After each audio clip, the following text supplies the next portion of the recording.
All right, so we're back for another episode of Riders Talking, and today's guest is someone I'm quite thrilled to have on the show for reasons we're going to get into. She is the creator and writer and editor of the Charlie's London series, which was funded through Indiegogo. She is the one and only Ayse Fennelly. Hello, you okay? Hey, yourself, how you doing? Oh, I'm all right. I'm getting there. How long have you got to go for the big day? I'm due on the 28th of May. Oh, are you looking forward to it? Yeah, I mean, I don't know really what's going on because unfortunately, I was diagnosed about 2 weeks ago with something called gestational diabetes, which is basically pregnancy diabetes, and Mm-hmm. you can't do anything to avoid getting it. Mm-hmm. It is literally something that's in the placenta. So I could be early for the simple fact of I have to have every sort of 2 to 3 weeks, I have to have a scan to Yeah. check that little man, because I'm having a boy, is staying the same size Hey. he should be. And if he's okay and he goes to the size he should be, then I don't have to have anything early, like an early C-section. Mm-hmm. But if he starts getting a little bit too big, that's when they have to start think about that sort of thing. So it's just keeping my head down, keeping on it, and keeping doing what I need to do for work and for book and for baby. So Mm-hmm. All right, so my first question, I always like to start right at the beginning. mm. So, who was Aja Fennelly before she became a writer? um I've always I've always been interested in literature and writing from when I was a small kid. So I've always doodled things and because I've always been a lover of history from a Mm-hmm. very early age as well. I think that the two kind of go hand in hand quite a lot. Yeah. So I think that in mind is where I sort of think that it's really come from, because when I was a child, Yeah. I had epilepsy, Okay. and so I couldn't really go and play out with kids like normal. So I used to. My mum was lucky enough that she had a really great boss, and they used to let her have her sort of holidays from work, or any Mm-hmm. special sort of holidays from work, the same time I had my school holidays, because unfortunately in sort of I'm 42, so unfortunately in like the 35 years I was diagnosed when I was about 6. So 35 years ago it was they wouldn't insure you to go on a lot of school trips. Yeah. So my mum had to take me to these places, and I think that's where my love of history come from. And I think because I wasn't in a position to really, I was really lucky because I had a lot of cousins. Yeah. Growing up in I'm half Turkish, so growing up in a Turkish family, I had a lot of cousins, and I think that having them around me all the time sort of stopped that being so painful to not be able to go out and play with other kids. But because I didn't go out and play with other kids, books became something I read a lot of books, and so you naturally, when you read a lot of books, I think you naturally write a lot of things, and the other thing is because history was always a subject you could just disappear into. It was like disappearing into another world, and I think that's another reason why it's sort of developed the way it has. So, do you remember when you first started writing at all? I mean, uh, short stories or whatever. Because for me, it was when I stayed around my grandparents' house during the school holidays because my gran lived with my auntie who was her carer, and they watched all of the British soap operas in one go. So it was, yeah. So it was for a child of my age at the time. It was, I think, 2 hours of torture. Oh, was So that on the Sun? Because they used to do like the EastEnders omnibus on the Sunday, didn't no, they? well, it was, yeah. That's still going as far as I'm aware. Oh, is it still a thing? Oh my God, I shows how think much it I is. don't watch that stuff anymore. Oh, same. But for me, I think it was something like EastEnders, Emmerdale, Coronation Street, and something else all in one go. And because I used to fidget so much, my auntie gave me a pad and pen and said, "Shut up and write me a story or something." And that's how it started for me. Do you remember how it started for you?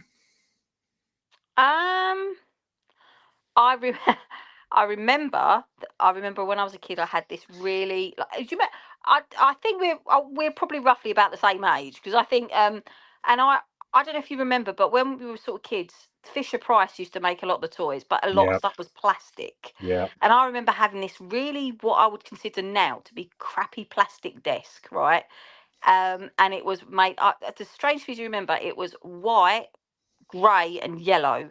And I remember being sat there, and it was a really wet sort of Monday. My mum had just taken me to Hever Castle the day before, and Hmm. that's actually where it all started with history for me. Was mum taking me to Hever, which, by the way, I now live about 30 minutes down the road from, and I have a yearly membership and go all the time and know all the curators and the historians there, and it's so it's no massive surprise, Hmm. but I remember Mum had this book. Do you remember when Marks and Spencers used to like have books and stuff, and they were by St Michael? Do you God, remember that? that was a long time ago. Right, I know, I am showing my age. I remember Mum had a book on the Tudors, right, and I Hmm. actually remember just opening it up and copying out paragraphs, and I think that was my first introduction to really writing. And even today, when I'm sort of a bit stressed, or I want some downtime, Yeah.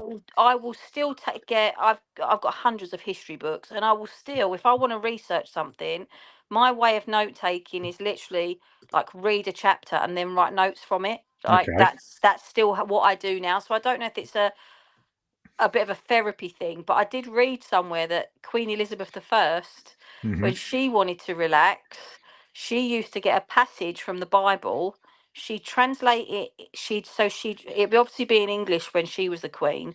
Yeah. Then she translated it to French. She then translated it to Greek, then to Latin, and then back to English. That was what she Interesting. I used never to. knew that. That's what she used to do for fun. Mm. So there you go. Something about writers. Oh, I like it. So, do you remember who or what your influences were, either in the literary world or uh, film and TV?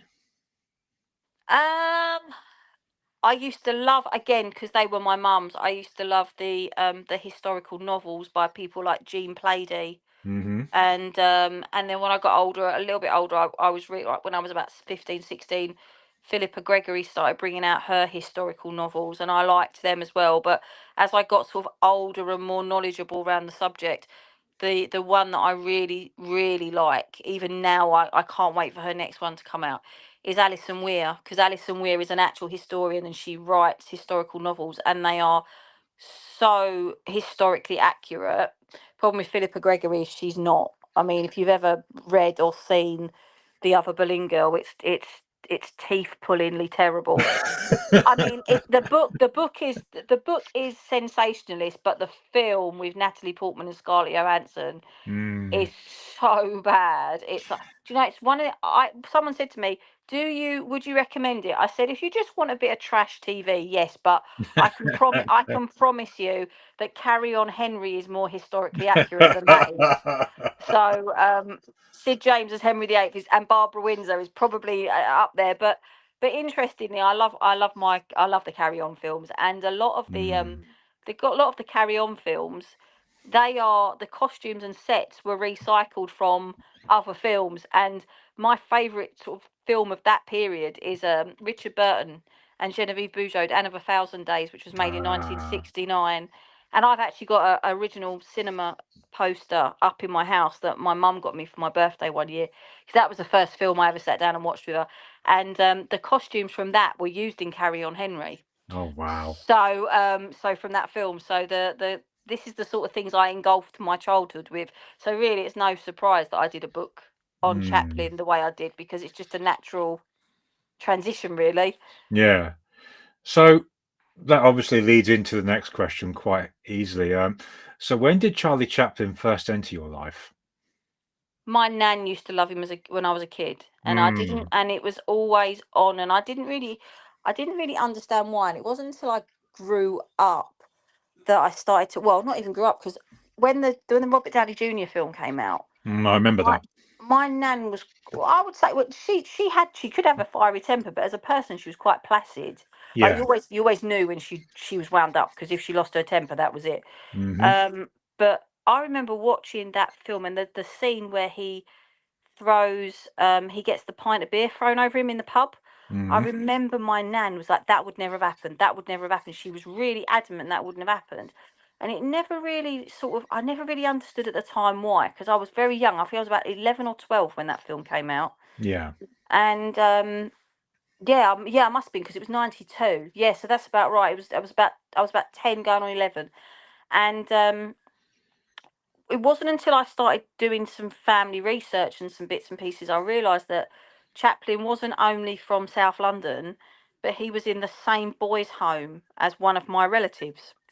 Okay. And it started getting me thinking that was his sense of humour geographic? Like, was it a very South London humour? And then as I was researching more about my family, I started realising that what he was basically telling in his films was the story of South Londoners growing up in the Victorian times.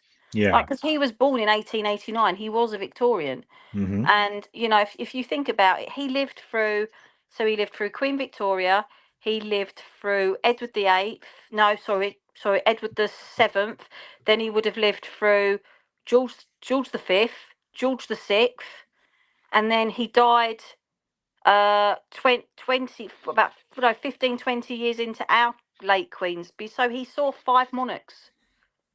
Wow. If you think about it that way, he saw five monarchs. He saw six technically if you include Edward the Eighth, but he Hmm. wasn't really. But of course he was alive through all of that, and he was friends with Churchill, and Churchill was instrumental. People don't realise this, but Churchill was quite instrumental in the abdication, and in the last couple of years, there's been a lot of evidence to suggest that the reason he was so instrumental is because he knew about the quite dark Nazi connection with Wallis Simpson and that whole part of her life that was influencing Edward. Okay. Yeah, there's a really good book. I can't remember I think it's Anthony some. I'll have to look it up and find it for you. But there's a really good book that I've read called Traitor King, which actually talks about Edward the Eighth was definitely not a very nice person. Mm. But yeah, that's another thing. That's for another stream. That was where it all started. So it was really, really being interested in how that affected Chaplin, and then how that resonated with South London people. It just made me so fascinated. So I started watching his films eagle-eyed, looking for these things, looking for things that I recognised from being a kid and growing up Mm. with my, the elderly members of my family, like my nan and her brothers and sisters and so on. And yeah, it just really fascinated me. And I started going to a lot of film festivals, and I became very good friends with Chaplin's biographer, David Robinson, who Ah. is the most incredible individual. He actually knew the family. He'd met Chaplin a couple of times, and he actually was the person that archived, sort of catalogued his entire archive, because when he fled America in 52, Mm. everything he took with him was in suitcases, and those suitcases stayed in the basement of his Switzerland home for years after he died. And then his wife Una said to David, "You have my complete permission to go through it all." And it was hundreds of different documents and things in so many different of these holdalls that they took on the boat with them, Yeah. and that's essentially what makes up the Chaplin archive now. So I mean, the two definitive books on him that I always recommend to people is, I say, read David Robinson, His Life and Art, which is like a doorstop, Yeah. or Chaplin's Own Words. But just be very cautious when you read his own book. He doesn't lie; he leaves things out, which is really interesting. He doesn't ever lie about anyone. Everything he puts is historically accurate, even down to the names of his school teachers from when he was a little boy. Oh, really? But he just doesn't, like, he doesn't talk about Lita Gray, his second wife, at all. He doesn't mention Buster Keaton at all. He doesn't mention Rolly Todero, who was his number one cameraman, at all. And it's not actually, people think it's an ego thing. But when I've spoken to David about this, he says he doesn't believe it's an ego thing. He thinks it's because Chaplin in his later life was so dogged by bad press, he left people out that he thought they might try to bring down with him. Yeah. And that was actually the only reason he done it. But apart from Lita Gray's second wife, because that was a whole scandal and a big thing there. So he just had the attitude with her, and he said this many times. If I can't say something nice about someone, I won't say anything at all. And that is, I think he mentions her for like 2 lines, and Yeah. that's literally in that book, and that's literally that she is the mother of his children. That is it. So, how did the first Indiegogo campaign come about then? Because I assume you dealt with Chaplin's estates before this all came to be. Oh yeah, I did lots of different things with them. I used to do blog posts about his connections in London. I'd done blogging for them at different film festivals. I'd given talks at different film festivals that were recognised by them and what they were doing. Hmm. Um, I just I had this idea for this book because I thought to myself, as I just said to you, the two definitive books on him are like doorstops. Yep.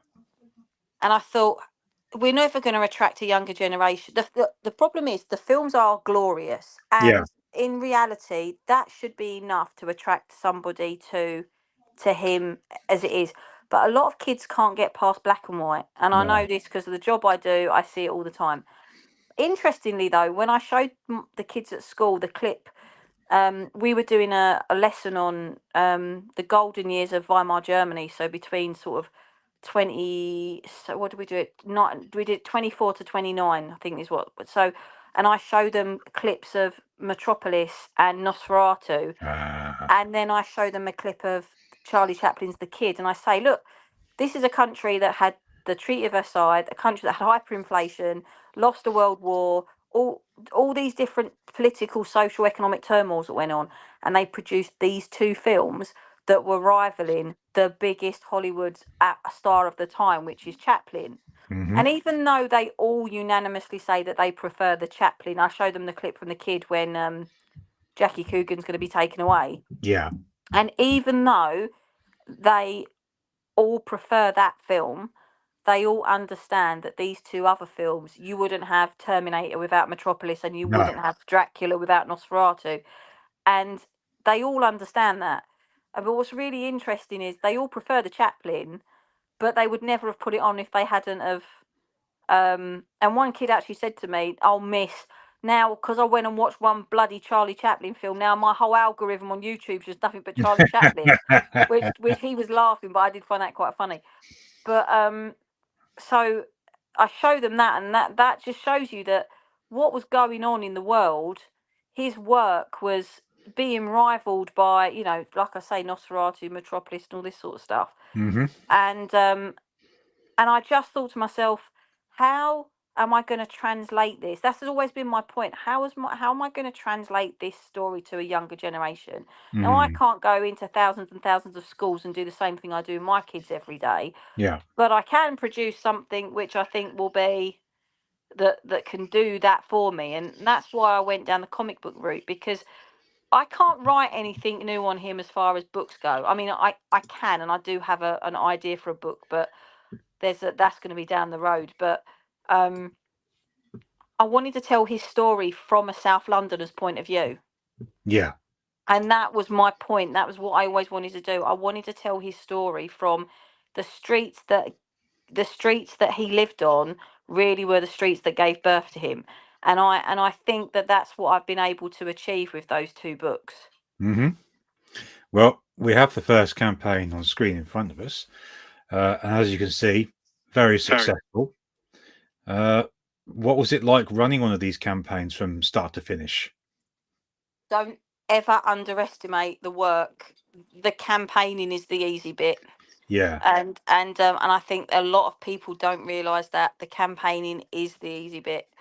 Um, and and that I would also like to say that's not easy in itself. It's not at all, Mm. especially if you're catering for an American audience and you've got to be on like streams at 3, 4 o'clock in the morning. I mean, when I launched book two, Yeah. book one was a lot easier in the respect of we were coming out of COVID, so there was still a lot of restrictions, so people were still online a lot more, and because we sort of came out of lockdown and then went back into lockdown, a lot of my campaigning was because I was teaching online. A lot of my campaigning was I was on these streams till 2, 3 o'clock in the morning, but because I had no travel, I was starting work at 9 o'clock. I was still able to get about 6 hours sleep and teach, and still then that night do another stream. So it was a lot easier than, I mean, when I launched the second one, because I was teaching back full time then.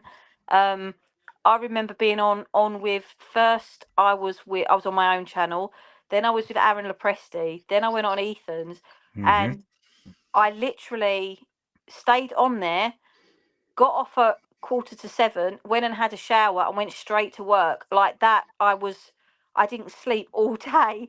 I went home that night and I went to bed. I just crashed and went to bed. But it was because it was the only thing I thought I could legitimately do Yeah. because of the fact that I needed to, fund the book, so to speak. Hmm.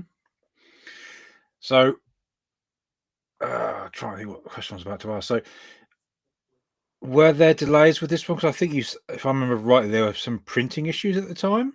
With the first one, Yeah, um, what I'm trying to remember what happened now because it's like a lifetime ago. because I We remember you sent out an update about it, how there was going to be a delay of a few months, Yeah. which, given the standard of some of the campaigns out there, which we'll touch upon later, not a big deal as far as I was concerned. But you were obviously very affected. Well, you felt very affected by it. Yeah, I mean, I think, I mean, and I'm not trying to throw anyone under the bus here, but I think No, I delayed my campaign before. Okay, so there was actually 3 delays, but people don't know about the first one. Those in CG UK and close to me, they know about it. But so I was going to launch I'd probably been around in sort of crowdfunding comics for about 6 months, and there was a lot of hype about my book by then anyway. But yes, then everything happened with Detective Dead that happened with it. yes, I remember And that. because I was a new creator, I decided to put it off by 6 months Yeah, and actually launch 6 months later because I wanted people to know me better. yeah, And there was there was basically the book was meant to be 64 pages and we upped it to 96, and we added a one shot book which William Crawford Hazel did, and I ended up, the campaign was meant to, so when I went live in October, the campaign was meant to fulfill by the following April. yeah. Mickey had already done about 20 pages, so we were properly on track. Then we decided to extend it, and then William did the book he did, Hmm. and or Wooly, and I still managed to get it all out by Christmas. Hmm. Now, bear in mind, people got essentially they got another 30 pages. There was so much free stuff with the first one. There was prints, there was I'm about all, to touch upon one now. yeah. Yeah, because I appreciate obviously any bonus that comes with a book, trading Mm. cards, what have you. But you went above and beyond as far as I'm concerned, because, and I'm about to touch upon it here. Yes, you've got the postcard and the sticker, which I think is really cool, by the way. Uh, but you did, and I'm just coming down to it. Where are you? Not that print. Yes, here we are. The silent edition, Yeah. uh, which features a fantastic Peter Gilmore cover and some effects within. Mm. Which The Gilmore he did all Yeah, them on that pages. yeah, such as the sort of the film frame around the edges of the pages, Hmm. and it's also black and white and slightly grainy. It works so well, and I remember flicking through it and thinking, man, she could have got away with doing the whole book silent to begin with. Obviously, I understand why you didn't, but it's one of the few extras that I've got with a crowdfunding campaign that's left an impression.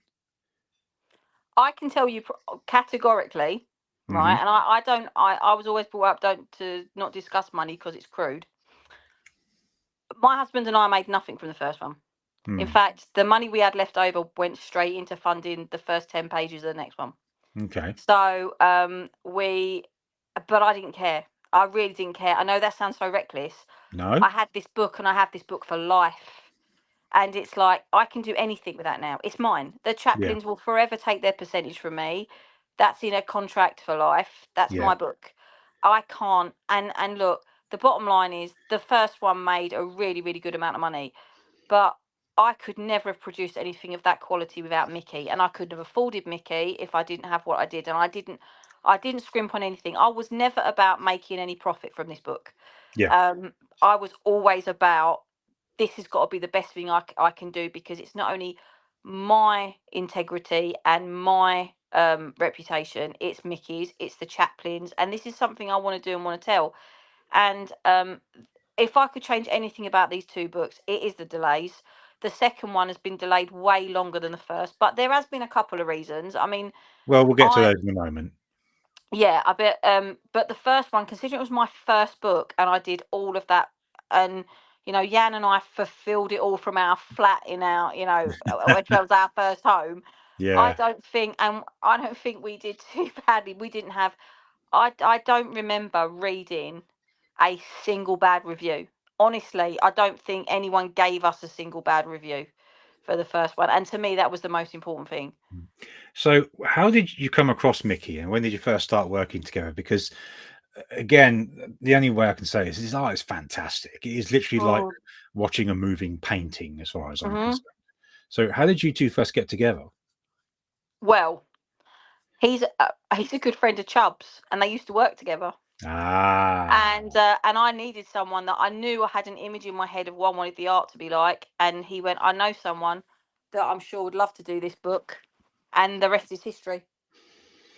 it's the art just goes so well with Chaplin's story in this first one, which, of course, centers on him coming back to the UK, but at the same time, as this frame shows here, he's got the troubles from the US looming over him.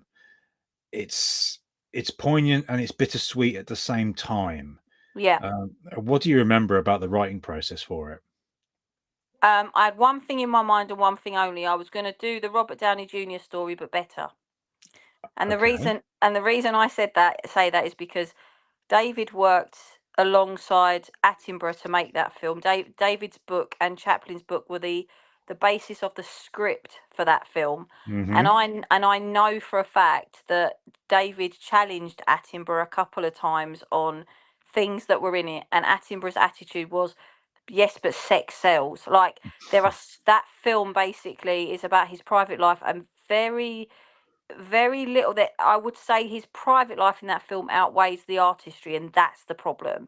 Okay. And I knew that, when you watch that film, Attenborough is almost obsessed with the whole thing about him being a communist and the McCarthy era and all that. And I thought, while that is important and it does shape his later life, Yeah. it shouldn't be the thing that defines him. So I thought I will start with that point, Yeah. but I will not let it dictate the rest of the story, which is exactly what I did through both books, because obviously it's a theme in both, but it's not the Yeah. theme. And also, when writing one of these books, Hmm.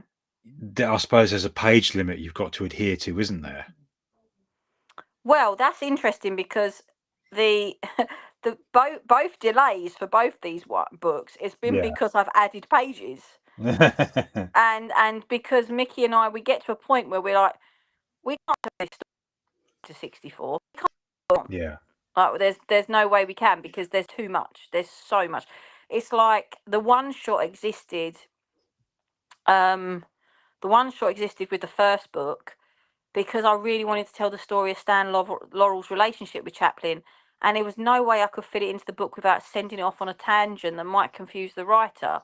Yeah. So me and Wooly had this idea about doing the story on the side, so you could almost get to a point in the main book and then put the main book down and then pick the one shot up. And I really wanted to do that for this book. The point that I wanted people to sort of stop was just on the outbreak of World War II, when he's thinking about the great dictator, because actually, no, not even World War II. It was before that, so the early 30s, because he has a quite well documented friendship with Winston Churchill, Yeah. which people were always surprised at because the difference in their backgrounds, but they used to correspond a lot. Churchill went to the Chaplin studios quite a few times. Mm-hmm. There's a really lovely picture of Chaplin and Churchill outside, Churchill's house in Kent in Chartwell, and I really wanted to do a one shot on that, but by the time we'd launched the Indiegogo and by the time we were getting ready to go on what we wanted to do, I Mm-hmm. hadn't got permission from the Churchill estate to do that.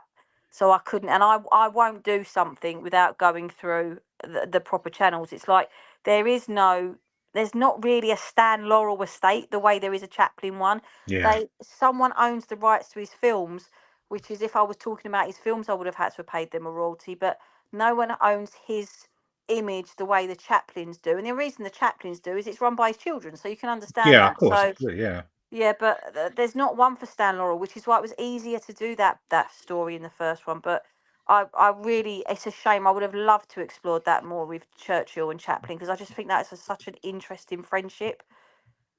Hmm. So obviously now that brings us to the second one. Hmm. Um, Slightly tougher campaign for you, I think, because you're promoting sort of in a regular time, no lockdowns Mm, or anything like that, and as you can see, it didn't take as much as the first book. no. We'll get discuss that later on for reasons which will become clear. But what were the challenges you faced with this campaign? Um, the story was going to be very different, Yeah. and I was really. This is one of the reasons I love working with the Chaplins, because they this is the controversial, scandalous part of his life, Mm-hmm. and they told me, just tell the truth. All the information is in the archives, just tell the truth. And that's what I did. And I promised myself from the very beginning I was going to make him as human as possible. I Yeah. wasn't going to make him the persona of film, because I think that there's been a lot done on that. I think stripping him back to the bare bones and showing his vulnerability actually makes you see his films in a much more honest light anyway. Yeah. And I did that, and I stuck true to everything. Everything I put in there was historically accurate. I didn't sensationalize anything. Chaplin didn't know that his second wife was 15 when she got pregnant. He did take her to Mexico to get married when she was at that age, and he was forced to by at shot gunpoint by her uncle, who threatened to have him done for rape. It's not a lie. It's all true, and it's all there. And his children had nothing wrong with me writing it, because it's in the archives. It's true. Chaplin talks about himself in his own book. Um, so when she filmed, he first met her when she was in The Kid as the angel, Yeah. but her parents had forged her birth certificate so she could get a part in that film. So when he started having a relationship with her, he was under the impression she was 18, nearly 19. Hmm. So, he was 28, 29, which in the grand scheme of taking things back 100 years is not a huge age gap. Mm-hmm. People, it's not a huge age gap. It's not even, some people would argue, not a huge age gap now. I mean, it's not something I would have engaged in, but some people would. But the point is that, the scandal is very much from her point of view. And then Yes. you have to look at the same thing happened with his first wife, Mildred Harris. Mm-hmm. But what she actually did was she lied and said she was pregnant so he'd marry her when she wasn't. Because it was all about, it was and so this book came out on the first book came out on the back of like the Me Too movement and stuff like that. And Yeah. I knew I had to be very careful the way I wrote it, but all I did was exactly what I was told to do, which was tell the truth. And Mm. everything that I wrote about is easily traceable in not just his archive, but actual, you can go on the FBI archive, where they've got Yeah. the whole file on Chaplin from when McCarthy was investigating him. And some of the things in there, to say they're pathetic is an understatement. Yeah. Yeah. Some of the things that they kept, the file on Chaplin with the FBI archives is bigger than the file on Adolf Hitler. Yeah. That blows my mind to hear that. So how many pages was the book supposed to be? This is book two, I should say. I can't remember if it was 48 or 64. It was one of them. I think we originally said 48, and then we Yeah. went, and then we put the campaign at 64, and then me and Mickey was just on a Zoom call, and we was like, we can't, look, we're gonna have to cut so much out. There's so, and we was like, no, no, no, we can't do it. And then so we we went to um we went back to drawing board. I put it on. I put it onto. So before Mickey started drawing a single page more, and I started expanding the script, Yeah. we actually put an update out, and I decided if I was going to get a lot of kickback from this, people weren't going to be happy, we were going to stick to the original plan so they could get their book on time. Everybody overwhelmingly said, you're giving us basically another book, like we're happy Hmm. to wait. Then when that was all fine and that was all ready to go, then we ended up, I was ordering the books from Mixam. And I don't know if anyone else experienced this problem, and I've never given the name publicly, but Mixam, their book quality has been awful in the last year. Yeah. They outsource a lot of their printing now. You will Hmm. never get two sets of books the same, because they'll send one set to one printer, one set to another, and I couldn't deal with it. So it took me I wasn't ages. aware of that. I got two. I always order proofs. Always. When I'm dealing with that quantity and that amount of money, there is no way I'm not going to order proofs. So I got a proof, two proofs that were the same book. They were meant to be the same paperweight, the same covers, the same everything. I Yeah. weighed them. One weighed more than the other. For God's And I was like, sake. I contacted them, and they said, "Oh, send them back to us." And I was like, "I'm. Do you know what? I'm not sending these back to you because this is your fault." And then they admitted one was sent to a printer in India, and Oh.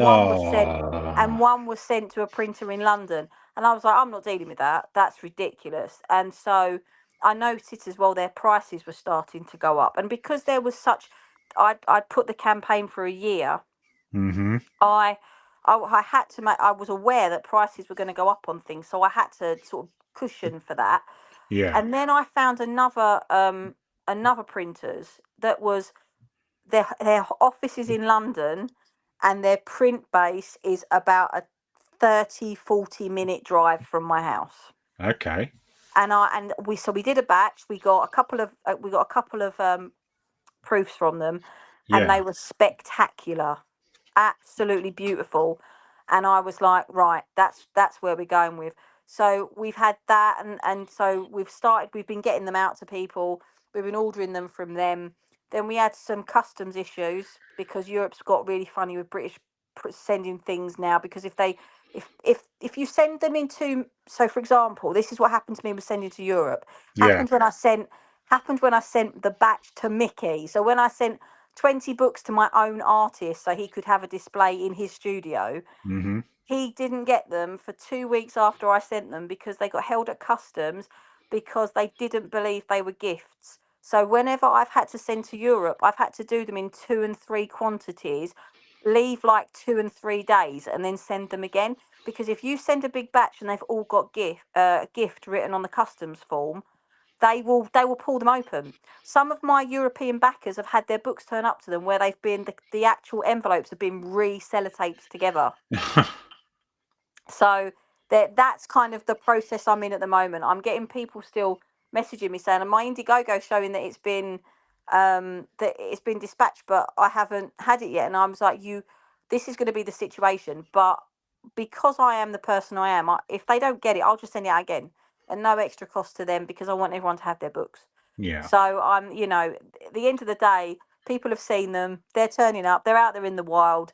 There's no big scam. They are around. They're getting out. It's just that it's very, very strange. It's happening in the States as well. My book got it 2-3 weeks ago, and they'd ripped it open, and they'd put the packaging back together with an elastic band and put it through his door. Oh, for crying out loud. Yeah, so that's why I put that bubble wrap around all of them to No, make sure that the book stays. But yeah, it's just, yeah, it is what it is, and I think this is becoming a thing, actually. To be mm, honest with you, that is happening a lot more. But the thing is, no.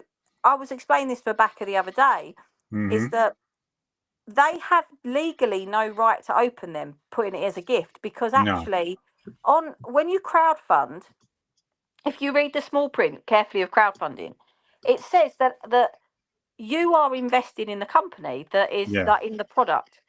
If you send them a copy of the product to show that the thing exists, Yeah. that is by legal terms a gift. Mm-hmm. We know, as people that are doing this the way we are, we know that we never have any intention of not sending them the book.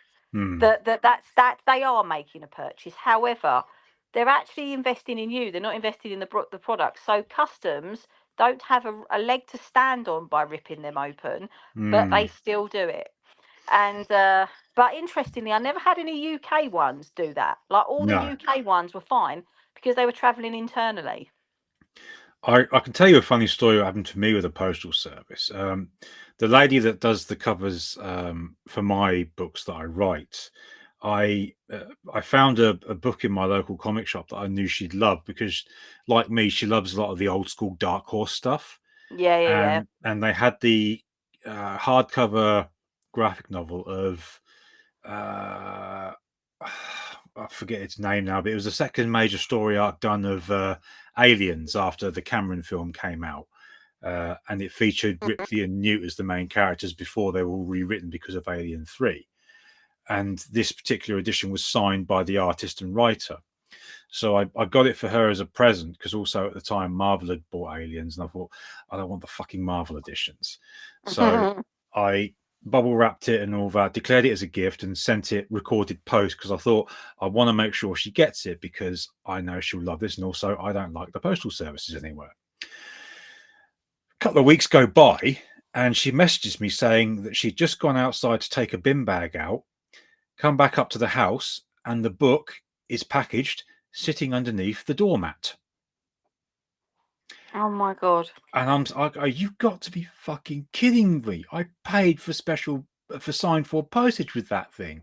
And she goes, I know it's just the postal service over here, but thank you. And I was screwing. So I thought, right, I'm not going to do that again. Fucking Aussie postal service. Yeah. So yeah, I can understand to a degree where you come from. But there's one question I really do want to ask you, because of all the writers I've had on my show to talk, you have a unique difference Oh, okay. in that not only have you written your own work, you have also edited it. Yeah.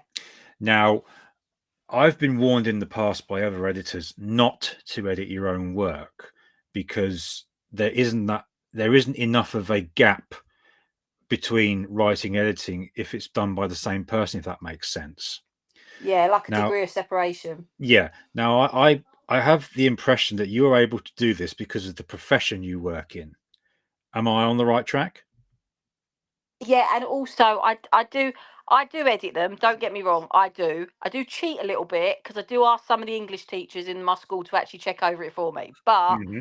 I'm still the editor of it. I still go back. But also, Mickey's wife, who they run their company together. Hmm. She's a graphic designer and she is also an editor. So what she does is I will edit, I will do that, I will get a proofreading done from someone at school, Hmm. but then she will always have the last eye over it. And what's great about her is because she's Portuguese and English is her second language, it's easier for someone whose English is their second language to point out mistakes because it doesn't read the way that they expect it to read. When English is your language, Hmm. you will accidentally not see mistakes because your Yeah. eyes are reading the sentence. Because they have to read every word because it is not their natural tongue, they spot mistakes a lot easier than you do. Interesting. Yeah, that's what she tells me anyway. Yeah. I mean, I was really OCD with it. I went through it, must have been about 20 times before I pressed that print button to send them off. Yeah. So, but it is also because it's a something that is so close to me. So I feel Yes. like I would be able to spot these mistakes because they just wouldn't work being Mm. being there. Pardon me. Yeah, there was another writer friend of mine. He told me about his mistake that he'd missed and had made it to print before he corrected it.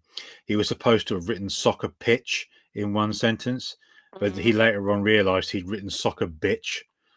Oh God. Yeah, which makes me laugh thinking about it. But in some of my early works, I've missed mistakes and I've had to go back and hastily correct them. So yeah, that Some was wild. Was Something wild. that is actually something that does happen. It hasn't happened, but I can imagine it would happen. Is because we have different punctuation and grammar for certain phrases than America, for example. Yeah. I feel like that, like for example, the use of who's and Yes. who's and words like and worse. I mean, worse was the other one. There's a. I mean, I used that word a couple of times in the second book, and I am sitting there going, see, the UK version is this, but the American version is this. Which one do I go with? And in the end, I decided I was going with the UK version because it was Chaplin's own words. That's right. Yeah. And when I actually looked in his autobiography, that's how he spells it. So I thought, right, if anyone does come back to me and is a bit picky with that, I can show them as proof because, like I said, I always just stick to what's in the archive. So if that's Yeah. how he spelled, do you know what? I was tempted at one point. He spelt something wrong in his own autobiography, Oh, and I really? was really, it wasn't wrong. He'd spelt it how he'd always been brought up to spell it, and we've since, Yeah. I can't remember what the word was now, and we've since sort of changed how we spelled. Oh God, it's gonna. I will have to. I'll probably message you at like 3 o'clock in the morning because I'll wake up and I'll remember it.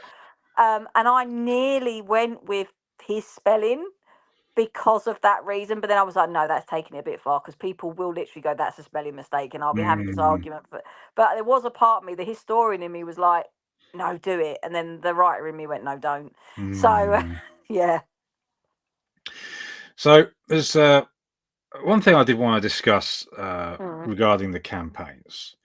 Now, there was a difference in final amounts taken yeah. between the two campaigns. It's about 19 grand's worth. I've noticed as, Mm, and there was lateness involved, but unlike the other campaigns out there, which I won't name to be tactful on this particular occasion, there was a you had actual definitive reasons, obviously printing issues, and I think you went through an illness yourself at the time. yeah. Now, a lot of the reasons I'm mentioning this again, I'm trying to be discreet here, but there is a particular campaign that's been brought into the light recently because it's approaching 5 years lateness. Now, as far as I'm concerned, I think a lot of the lateness in other campaigns out there, which to me suffer from some very bad project management, have affected campaigns like yours. And the drama out there, I think, has also uh, affected campaigns like yours because whilst you were not involved in any of them, No. I think what has happened is those two elements combined has tainted crowdfunded comics to quite a large degree. And from a personal perspective, I think it's yourself, um, Chubb, and only a couple more others whose works I will back now because I'm so sick and tired of waiting for books to come and they're either taking years or in the case of Sovereign, which I will name because screw it, why not, has never materialized. And that creator in particular, he's made off with about 40 grand US. So what can you or do you want to say about it? Because I appreciate it's a tough position for a creator to be in, Mm. and I know you have legitimate reasons. So, what can you say about it, or what do you think you can say about it? Because again, like I said, as far as I'm concerned, you had your legitimate reasons for lateness and whatnot, whereas a lot of these other campaigns don't. It, it's drama and scope creep, I think, as well plays into it. What do you think? I've always tried to keep professional as much as possible. It's Of like course. if someone messages me on Indiegogo and says, where's my book, whatever, I will reply it the minute I see that message. I won't Yes. ignore anyone. Yeah. I will, and that is proven. You people can go through my campaign and they will see it. It's Yep. 100%. People email me, I email straight away back because that's your money. You've Hmm. invested in me, that's your money. The other thing is, I'm also not one of those people that I will not ever discuss my private life in the fact of using it as an excuse for my book being late. Now, Yeah. in the process of in the process of this, um, Jan and I have moved house. Hmm. I broke my ankle. We've had the Yeah. printing problems. We extended the book by 30 pages. Obviously now I'm 7 months pregnant, but I've never put this in an Indiegogo update because I really don't like it when creators do that. Because at the end Yeah. of the day, that's when your backers have a right to say, "That's not my problem. Where's my book?" Okay. Hmm. Which they ever. I didn't even want to tell. This is how I am so aware of how people think in the crowdfunding world. Yeah. I didn't even tell people when we had moved from our flat to our house because you can ask Jan this, I was so paranoid that people would think I'd used the money from the book to buy the house, right? No, I get it. I get it. Yeah. So, because that's just not me. Mm. Apart from my own personal integrity, and I love this book and want everybody else to love it too, I have an estate that would not let me put a foot out of line. Now, they are incredibly good with me. They don't do anything. I've never had them breathing down my neck. Never had any problems with that. But at the Yes. same time, I know that they work. I've got other chaplain projects I want to do. If I Yeah. screw these ones up, I will never get to do anything again. Which is the reason why every single person will get their book, even if they lose it in the post 3 or 4 times and I have to send it out a fifth time. They will get their books because Yeah. that's just what I am like. No one will not get their book, and you know there has been talks about people have spent the money. There's been financial problems. We have not spent the money. Mm. If anything, the second book has cost us money Mm. because for what we had planned, we didn't make what we did on the first one. We've had to put our own money in it. But I am more than happy to do that because at the end of the day, this is well, it's not actually my baby anymore. I have an actual, Yeah. but you know what I mean. This is something that is so dear to me Yes. that I would still make sure it gets out there, even if the bloody next campaign didn't fund, because Mm. it is my book, and I think that's the difference. Is that anyone that follows me on social media knows I am completely anti-drama. I will just not comment on it. I will step back from it. I won't have nothing to do with it. If that costs me sales, that costs me sales. But I can't. At the end of the day, I'm soon to be a mum. I'm I'm very, I've got a lot of responsibility in my job. I've worked my way up in my job. I've got quite a high status in my job. Hmm. Um, I've got this reputation with the chaplains. I've got this book that I've done. We have both Jan and I've worked really hard to be where we are. We have our own house. Like a lot of people can't say that. We've worked really hard for that. I'm not taking anything away from other people, but what I'm saying is that I'm not about to risk it all to to be involved in something that, look, none of the drama going on is anything to do with me. Hmm. Therefore, I'm not going to pass any comment on it. If someone pulls me into it, then and I'm forced to have an opinion, I'll have an opinion. But the bottom line is, sadly, a lot of the people I've seen involved in it, I like a lot of the people involved in it. Yeah. So I mean, and actually, there are a lot of people involved in it that I don't like. Hmm. But I was always brought up that, again, like Chaplin said, if you haven't got anything nice to say, don't say it. No, I like So, that approach. and at the end of the day, it's quite easy to do that on social media. You just don't bloody type. It's kind of simple, really. And I've all the other thing that I've done all the way through this, I have not gone radio silent. I'm still around Twitter all the time. You message me Mm. on there, you'll get a reply straight away. I update things all the time. I'm active on my Indiegogo. I'm not. That's the other thing I think winds people up when Yeah. creators go silent. They don't know what's going on. Hmm. So this is just what I've tried to live by, and it could be, look, with my second book, the other element we haven't said is it could be that the first one was a bit of a hype because the book was so different, and the Yeah. hype fell off with the second one. That's totally fine because I know now that I have it, I can take it into any silent film festival, loads of museums, loads of different bookshops, and it's mine to sell. I have that license to do that with it, Yeah. but I'm not doing any of that till the very last backers got the very last book, which is why you won't see it anywhere else, because it's nowhere else to buy. I like the approach because obviously I remember getting regular updates from you on both campaigns.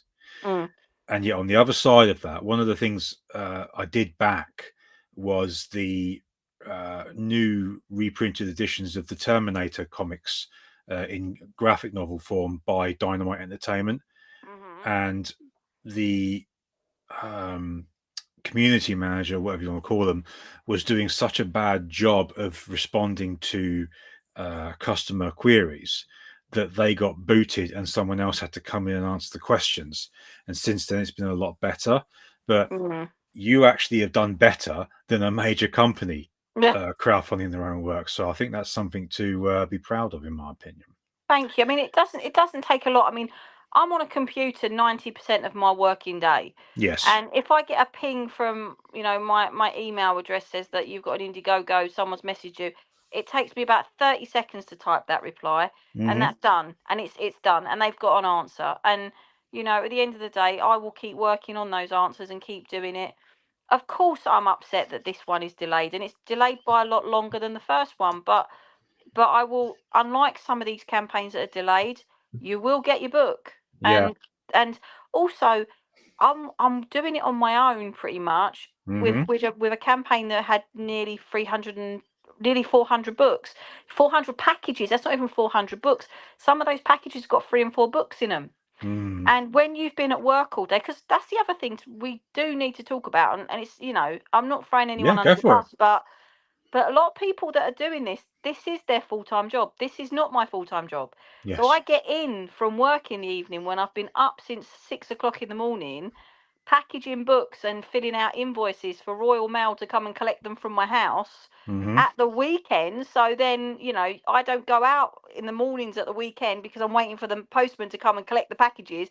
It's a never-ending cycle. Hmm. So, it's and that's not the backer's fault. That's just No. me. No. That's literally me saying this is what a day-to-day running looks like. I'm doing the books in the evening, and my work during the day. I mean, there's even been times I've taken the books to work and posted them from work because I desperately need these people to get their books. So yeah, I mean, I hope that anyone that listens is happy with that explanation. Anyway.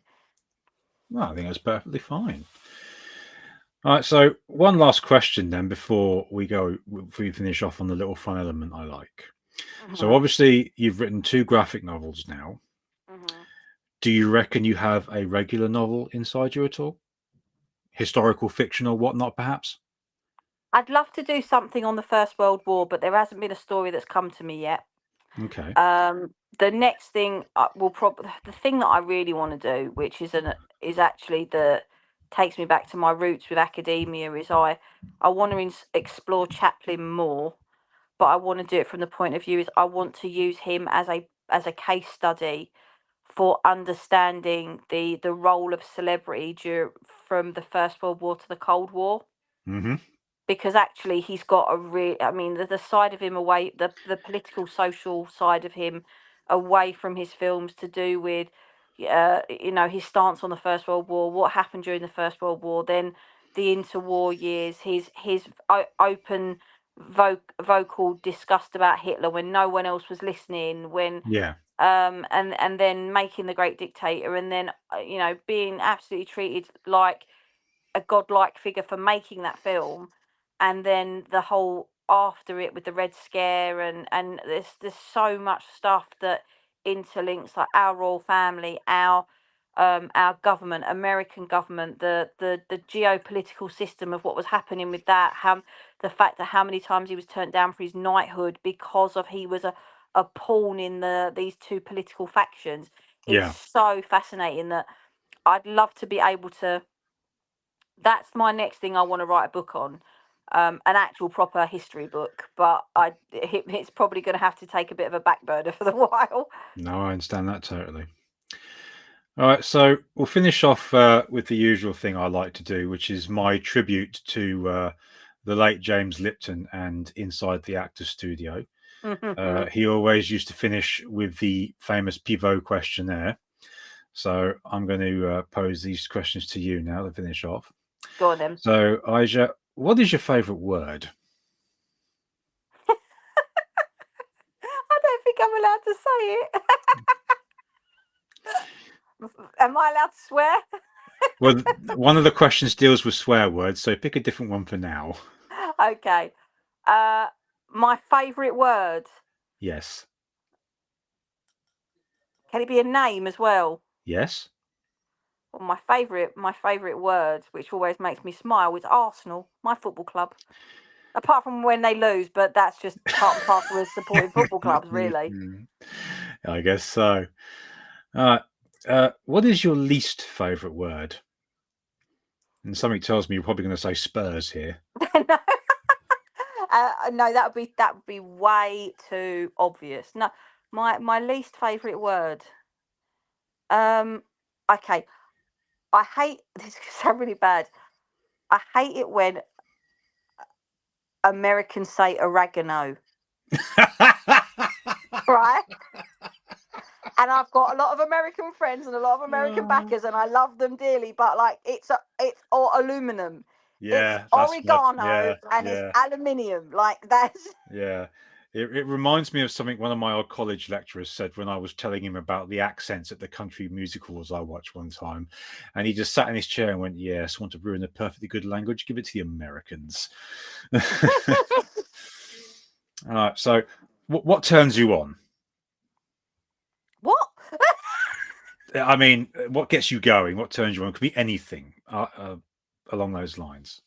Honestly, Yeah. it is being it's a really nice Sunday sunny afternoon and going and watching football and then coming home, and it's just there's something really buzzing about North London in the summer when you've won, and then coming home and having a really nice roast dinner and then being in a food coma and watching Match of the Day that night, What which turns really you off? shocks people about me, No, I I like think. that. I like What's that. rude people, like people that my nan always said manners cost nothing, so when Yep, someone is like rude for absolutely no reason, it just really puts my back up. fair enough. What is your favourite curse word? Bollocks. And it works for everything. I don't Yeah, care what anyone says. the classic. Yeah. What sound or noise do you like? um Again, probably the sound of when we score, when you're in that ground and there's 60,000 people all cheering for the same club. Yeah. Definitely. Yeah, I mean, people that know me really well know I love my football, but it always Mm, surprises people when I talk about academia and then I go on and start talking about football and they're like, is this even the same person? yeah, So yeah. yeah. One thing I always remember is I was with some friends in a pub on in the town centre, and we were watching Liverpool v Olympiacos in the I think it's the European Cup or the Mm. UEFA, whatever one it was, and it was 2-2, and then Stevie Gerrard banged in that volley in the 85th minute to make it 3-2, and the pub hit the fucking roof, and the noise of when the people cheered, it's one thing I'll never forget. So I understand totally where you're coming from with that one. Obviously, it's a Liverpool thing, but you know. No, what sound or noise do you hate? Someone scraping their fingers down a blackboard. Mm. That's definitely one. What profession other than yours would you like to attempt? I would love to be a job I always wanted to do when I was younger, but it's so niche. So you don't have many people that do it, and you have less people that do it now. I would love to be someone that actually works on the historical accuracy on film sets, Oh, making shit. sure that making sure like the costumes are right and all that sort of stuff is right. And but they don't really care about that anymore. It's just a They box ticking don't. exercise. Yeah, So it's like I waited for 8 years for the new series of Wolf Hall to come out because the first yeah, one was just incredible. And I watched it and I was really conflicted because I don't want to be one of these people that's like, oh my God, they shouldn't have like a Chinese woman as a lady in waiting, whatever. But then I do sit there and I go, well, you know, there's two ways of looking at it. One, maybe that Chinese person has always loved English history and they're just living out their fantasy on screen. Fair play to them. Yeah. But then I also stand there and go, if this is meant to be historically accurate, we know that's not right. And it infuriates me, not because of anything to do with being racist or whatever, but the thing for me is there were real black people that lived in Tudor England. There's a whole documented book about them. And if you really want to do this from that perspective, you should tell the story from a real historically accurate character's perspective. You could still tell the same story from through their eyes, tick all the boxes and be completely accurate. Hmm. And what I found really interesting is I definitely don't sort of give opinions on this at work because to the kids, so I should say the teachers definitely, but to the kids because I'm like it goes down a rabbit hole and they go home and repeat things and it always you know what kids are like. Yes. But the amount of kids that actually were coming up to me after watching that, like the older ones, and going, "It's really ridiculous why they did that, miss. I don't know why." Like the younger people are pushing back on all that crap, is my opinion. And I don't mean that it's crap that we have different people in things, but like I said, there are examples where they could do that, and it's just lazy writing. And Hmm. considering you and I, you know, that's our thing. Yep. That's what infuriates me. It's lazy writing. It's like the new Assassin's Creed, which I love the Assassin's, which I love the Assassin's Creed. I mean, Assassin's Creed Syndicate is incredible. Historically, it's amazing. I mean, I remember being in my old school, taking my Xbox into school, Hmm. and when I was teaching Victorian London to the year nines, plugging it in and just letting them run around the streets of London, seeing what Victorian London was like. Yeah. Um, because once you've played the game and you've completed it and you're just running around, you don't have any. See, my head was a bit worried. He was like, "It's a violent game. I'm worried about it." So I said, "Yeah, but where I've completed it all, they're just running around the streets, looking at the roads. You're not actually involved in any missions, so therefore they won't see any of the violence." And they didn't. That was a team of 18 historians made that game, Yes. and the new one. It, Yeah. I don't why have they got a black samurai? Like, can someone please explain that to me? Yeah. I I mean, don't. what I have looked into it, which I admit is not like to a massive degree, but I do know that the man that is allegedly the main character in this is a in the game is a an experienced, amazing samurai. He's barely a footnote in Japanese history. And when you have a company, apparently Sweet Baby Inc., who are involved in the making of this game, apparently it yeah, I mean, there's so much I can say about this, but obviously I'm not a history buff, but I do know Is he that a real person then, this he character? apparently he was a real person, Okay, but that's slightly different then. I'll yeah, give them that. but he Okay. wasn't. But as far as I'm aware, he wasn't a samurai to the extent the game points out, and even the Japanese themselves have taken some serious issues with this. But again, it's not saying I've looked too far into it because I'll be honest with you, I don't buy Ubisoft games these days because they're crap. That was the last good one I played was the Syndicate. I haven't played any of the other ones since. I think the most I ever got with Assassin's Creed was number 2 because I just got Yan bored of them. the last one that Yan played was Black Flag, and that Um, was the last one he liked. But hmm, Syndicate was good. I mean, again, I'm slightly more understanding if this character is a real person, but at the same time, it's just yeah. I mean, yeah, they have they have taken some massive creative license with it, and I'll leave it at that. don't get me wrong. Like before we sort of finish this, there are times when I do look at things people say on social media about all of this stuff, and I think you're literally drama farming and don't know what you're talking about. I mean, I can't stand with a passion Lawrence Fox. I think he's an absolute twat. And he put a he put a tweet up once about 1917 Yeah, saying how it was woke and it because it had black soldiers and Indian soldiers in it. And yeah, I actually quote tweeted him. I did actually call him a twat, and I went, "You do realise by 1917 the British Army was just plugging the holes on the battalions that were massively staffed with soldiers, with everyone from the Empire they could get their hands on. So yeah, you would find a battalion that had Sepoy soldiers, Muslim soldiers, all and Jamaican and West Indian soldiers because they were just like I say, pumping the trenches out. And I just Hmm. was like, okay, that's an example where you have actually not understood history. There are Yeah, others which are daft, but you can't put that formula on absolutely everything. yeah. Lawrence Fox, he's a monster that the internet created, I think. This is the current version of him. Yes, Yeah, I agree with you. yeah. But anyway, Yes. what profession other than yours would you absolutely not like to attempt? Primary school teacher. Honestly, like I couldn't think of anything more boring. Fair enough. Sorry to primary school teachers. I really don't want to insult anyone, but for me, being a historian by trade before I was a teacher, I couldn't. Yeah, I love little kids, but I don't want to be in a classroom with them. There we go. Mm. All right. And finally, if heaven exists, what would you like to hear God say when you arrive at the pearly gates? Up here we have the Emirates Stadium, and Arsenal win every week. So- Oh, spoken like a true gooner. I love it. All right. You can find Ayse's next work on Indiegogo when the time comes, but something tells me she's going to be a bit busy for a few months. yeah, So this has nappies been, and different type of package. yeah, so it has been an absolute pleasure having you on and talking to you today. And I wish you and your husband the absolute best with what you're about to go through. Thank you. I've been through it 4 times myself, and each one is a hell of a journey.